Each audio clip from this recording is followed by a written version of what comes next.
Good morning, all the students of 12th A, B, and C. In my previous lecture, I started the third point, honest blindness.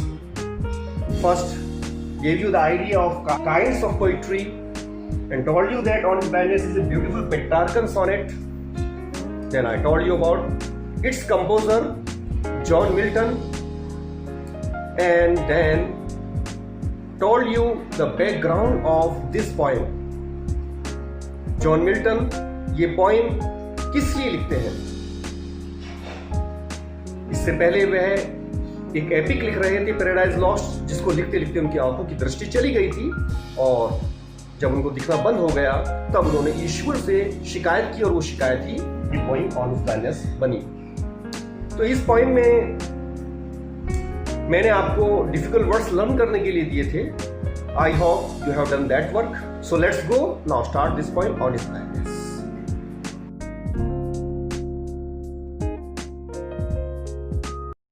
So let me read the octave of this poem, Honest Blindness. When I consider how my light is spent, half my days in this dark world and wide, and that one talent which is death to hide, lodged with me useless, though my soul more bent to serve with your maker and present my true account, lest he returning chide doth God their exact day labor lie denied, I fondly ask but patience to prevent. Students, ये 8 lines हैं इस poem की जो Octave है। इसका आपको मैं word to word meanings बता रहा हूं। व्हेन आई कंसिडर, जब मैंने विचार किया, कंसिडर मीन्स थॉट, जब मैंने सोचा, how my light is spent, light means I site, कि कैसे मेरे आंखों की दृष्टि, स्पेंट मीन्स एंड्स, खत्म हो गई है। अर का मतलब होता है बिफोर, हाफ माई डेज, तो माई डेज का मीनिंग लाइफ, मेरे जीवन से के आधे से पहले ही। तो जब मैं ये विचार करता हूँ कि मेरे जीवन के आधे से पहले ही, अभी मेरी आधा जीवन भी नहीं हुआ है, मेरी आंखों की दृष्टि चली गई है। In this dark world and wide, तो ये संसार मुझे कैसा लगता है? डार्क, अंधेरे से भरा हुआ, एंड वाइड, और विशाल। तो ये फैक्ट है कि अंधे व्यक्ति को जो संसार है वो बहुत विशाल प्रतीत होता है और अंधेरे से भरा हुआ प्रतीत होता है। And that one talent which is death to hide, और वह एक गुण, टैलेंट मीन्स गुण, which is death to hide, जिसको की मौत ही हाइड कर सकती थी, यानी छीन सकती थी। लॉस्ट विद मी यूजलेस, वो मेरे पास बेकार हो गया है। लॉस्ट मीन्स हो जाना। तो इस प्रकार ये टैलेंट वर्ड को मैं आपको डिटेल में समझाता हूँ।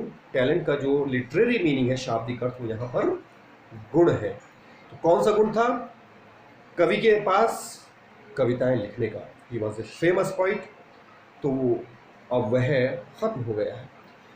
स्टूडेंट, टैलेंट का एक मीनिंग और भी है। ये बाइबल में टैलेंट शब्द को की व्याख्या की गई है। Let me tell you about that. There is a story about talent in Bible. Actually, in olden times, talent was a golden coin. So this is the story of a man. While going away, he called his 3 servants and gave them 8 coins. 5 to one, 2 to other, and 1 to third. When he returned, he found 2 his servants had invested their talent and made profit also, but the third one buried that talent in earth and showed his master that he took care of his gift. But that man became very angry with the third one. He praised the 2 but scolded the third one. So in this way, God has also given us gifts, and we have to use these talents in the service of God. If we will not use the talent given by God, certainly He will scold us. So यहाँ पर John Milton भी चिंतित हैं कि ईश्वर ने मुझे एक talent दिया था, वो टैलेंट आईसाइट चले जाने के कारण अब मैं यूज़ नहीं कर पा रहा हूँ। तो कहीं ऐसा ना हो कि ईश्वर मुझे उसी तरह से डांटे जिस तरह से उस व्यक्ति ने तीसरे नौकर को डांटा था। और ये टैलेंट सिर्फ मौत के साथ ही इंसान के साथ जा सकता है। तो इसीलिए कहा है death to hide. Okay, now come to next line. Though my soul more bent, यद्यपि मेरी आत्मा बहुत इच्छुक है, bent means willing, to serve here with my maker, उससे सेवा करने के लिए। किसकी? My maker. मेकर का एम कैपिटल है, तो this is use for God. तो ईश्वर की सेवा करने के लिए मेरी आत्मा बहुत इच्छुक है, लेकिन मैं हेल्पलेस हूँ, नहीं कर पा रहा हूँ ईश्वर की सेवा उस टैलेंट से, क्योंकि मेरी आईसाइट चली गई है। तो मेरी आत्मा अपने ईश्वर की सेवा करने की इच्छुक है, एंड प्रेजेंट, और प्रस्तुत करने के लिए भी इच्छुक है माई ट्रू अकाउंट, अपना सच्चा हिसाब। सच्चा हिसाब यानी जब डे ऑफ जजमेंट होगा तो वहाँ पर ईश्वर सबका अकाउंट खोलेगा, उसमें उसने कितने अच्छे काम किए, कितने बुरे काम किए, तो ये अकाउंट सबका बताया जाएगा, और उसी के अकॉर्डिंग उसको हेवन में या हेल में जगह मिलेगी। तो मैं अपना सच्चा हिसाब प्रस्तुत करना चाहता हूँ, यानी मैं चाहता हूँ कि मेरे अच्छे कार्य ज़्यादा हों, और वो तभी हो सकते हैं जब मैं ईश्वर की सेवा करूँ, उसकी पूजा करूँ। लेस्ट, स्टूडेंट ये LEST लेस्ट है। लेस्ट मीन्स कहीं ऐसा ना हो ही रिटर्निंग चाइल्ड, कि वह बदले में डांटे। चाइल्ड मीन्स डांटना, डथ, डथ का मतलब डस, पुरानी इंग्लिश में EH लगता था, अभी ES लगता है। तो डज गॉड एग्जैक्ट, अब उसकी आत्मा ने क्वेश्चन पूछा है कि क्या ईश्वर को एग्जैक्ट का मतलब एक्सपेक्ट यानी आशा है, क्या ईश्वर को आशा है डे लेबर, उस परिश्रम की जो दिन में किया जाता है, डे लेबर दिन में किए जाने वाली परिश्रम की, जबकि लाइट रोशनी छीन ली गई है, प्रकाश छीन लिया गया है, और दिन में किए जाने वाले अर्थात उजाले में किए जाने वाले मेहनत की या परिश्रम की ईश्वर आशा कर रहा है। तो ये आई फॉन्डली आस्क, मैंने मूर्खता से पूछा, यानी उसने ये सवाल पूछा जरूर, लेकिन फिर खुद ही कह रहा है कि ये सवाल मूर्खता वाला था। बट पेशेंस टू प्रिवेंट, परंतु मेरे धैर्य ने यानी मेरी अंतरात्मा ने, प्रिवेंट मीन्स रोका। तो इस तरह से स्टूडेंट ये 8 लाइन में जॉन मिल्टन ने ईश्वर से शिकायत की है अपनी आईसाइट के चले जाने के बाद, कि ईश्वर मुझसे ये आशा करता है कि मैं वो परिश्रम करूं जो उजाले में किया जाता है, जबकि मुझे अंधेरा दे दिया है। तो अब देखते हैं उसकी अंतरात्मा सस्टेट में उसको इस शिकायत का क्या जवाब देती है। दैट मर्मर सून रिप्लाइज, यानी मेरी अंतरात्मा ने रोका उस शिकायत को, मर्मर मीन्स कंप्लेंट, शिकायत, सून रिप्लाइज, और जल्दी ही उत्तर दिया। God doth not need either man's work और हिज ऑन गिफ्ट्स, कि ईश्वर को, डथ नॉट यानी डज नॉट, ईश्वर को आवश्यकता नहीं है आइदर मैन्स वर्क, ना तो इंसानों के कार्यों की, और हिज ऑन गिफ्ट्स या अपने ही दिए हुए उपहारों की। हिज का एच कैपिटल है, तो it is also use for God. तो अपने दिए हुए उपहारों को वो वापस लेना नहीं चाहता है। Who best bear his mild yoke, जो बेस्ट मैंने अच्छे तरीके से, बियर मीन्स सहन कर लेते हैं, हिज मैंने उसके दिए हुए, माइल्ड मैंने कोमल, योक मीन्स कष्टों को, तो उसके दिए हुए कोमल कष्टों को अगर वे सहन कर लेते हैं तो दे सर्व हिम बेस्ट, वही उसकी सच्ची सेवा करते हैं। तो इस प्रकार जॉन मिल्टन के अंतरात्मा ने उसको उस शिकायत का जवाब दिया और उसको सांत्वना दी कि ईश्वर को ना तो इंसानों के कार्य की आवश्यकता है, ना अपने दिए हुए उपहारों को वापस लेने की आवश्यकता है। जो व्यक्ति उसके यानी ईश्वर के दिए हुए कोमल कष्टों को सर्वोत्तम तरीके से सहन कर लेते हैं, तो वही उसके सच्चे सेवक होते हैं। हिज स्टेट इज किंगली, उसका राज्य तो राजाओं के जैसा है, यानी ईश्वर का जो राज्य है वो तो ऐसा है जैसे कि राजाओं का होता है। Thousand it is bidding speed, thousands का मतलब यहाँ पे है थाउजेंड्स एंजिल्स, यानी हजारों फरिश्ते या देवदूत। It is bidding, bidding means order यानी आदेश पर, तो हजारों देवदूत उसके आदेश पर स्पीड मैंने तेज गति के साथ, अर्थात तेज गति के साथ कार्य पर लगे रहते हैं, कार्य कर लेते हैं। एंड पोस्ट ओवर लैंड, पृथ्वी के ऊपर भी, एंड ओशियन और समंदर के ऊपर भी, विदाउट रेस्ट, बिना आराम किए हुए। यानी ईश्वर को इंसान के कार्य की आवश्यकता नहीं है, उसके लिए काम करने के लिए तो हजारों देवदूत हैं जो न सिर्फ जमीन के ऊपर बल्कि समुद्र के ऊपर भी बिना आराम किए हुए ही तेजी के साथ काम कर सकते हैं। और लास्ट की लाइन है, दे ऑल्सो सर्व, वो भी सेवा करते हैं, who only stand and wait, जो सिर्फ खड़े रहते हैं और प्रतीक्षा करते हैं, अर्थात जो धैर्य रखते हैं। तो इस प्रकार जॉन मिल्टन की अंतरात्मा ने उसको सांत्वना दी, ये कहकर कि ईश्वर को इंसान के कार्य की आवश्यकता नहीं है, उसके लिए कार्य करने के लिए तो हजारों देवदूत हैं। तो इंसान को सिर्फ धैर्य रखना चाहिए और इस ईश्वर से शिकायत नहीं करनी चाहिए। तो student, this was the sonnet on his blindness. So after completing this poem, I am going to tell you some important things about this poem which can be used as comment in explanations. So सबसे पहले बात करते हैं figures of speech की। Students, I have already given you the idea of 7 figures of speech which are in your course. But besides these 7, there are more 5 figure speech. उनमें एक होता है alliteration. एलिट्रेशन को हिंदी में अनुप्रास अलंकार कहते हैं।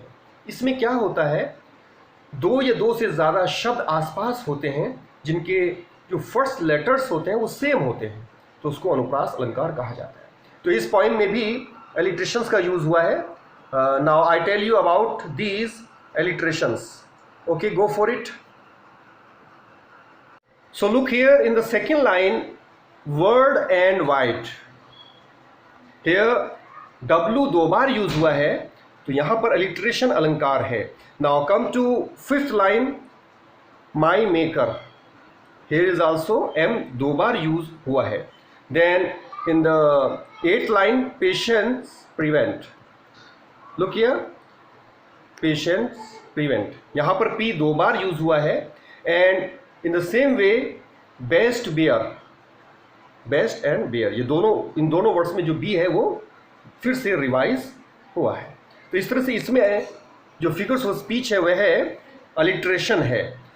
Now there is one more figures of speech in the 8th line, but patience to prevent.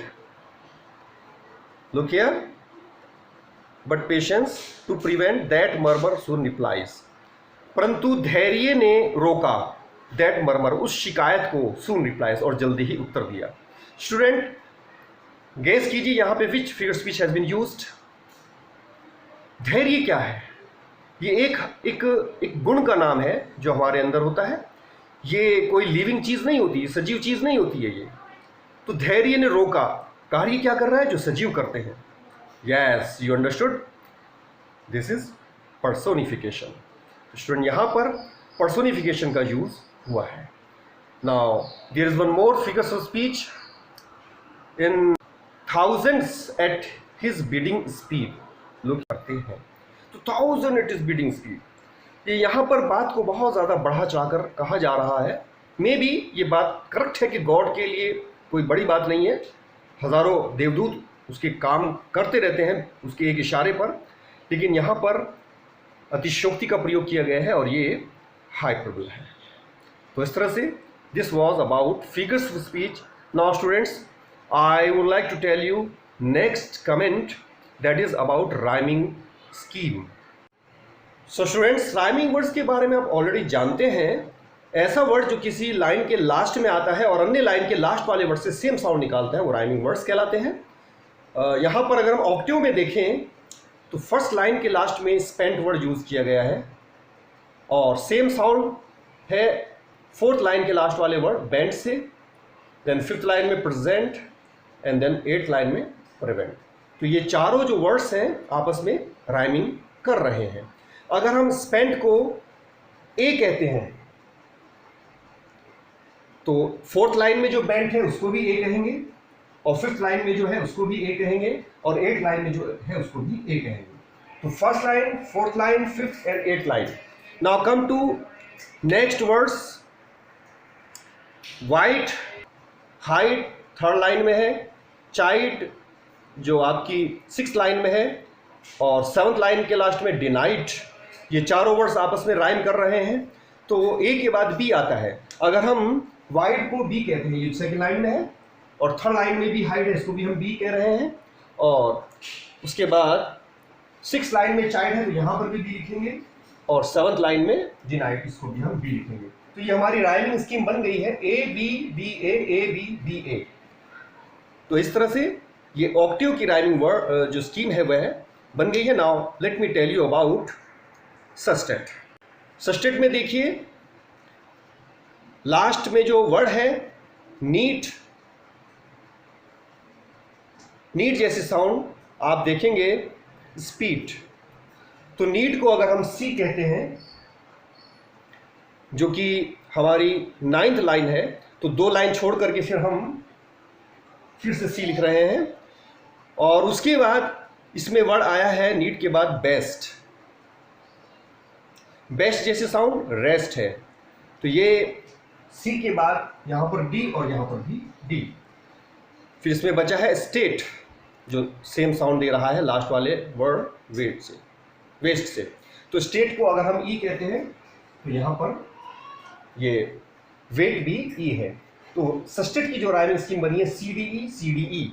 तो इस तरह से ये राइमिंग स्कीम है इस पोएम की। तो ये चीजें आप कमेंट में लिखेंगे स्टूडेंट्स।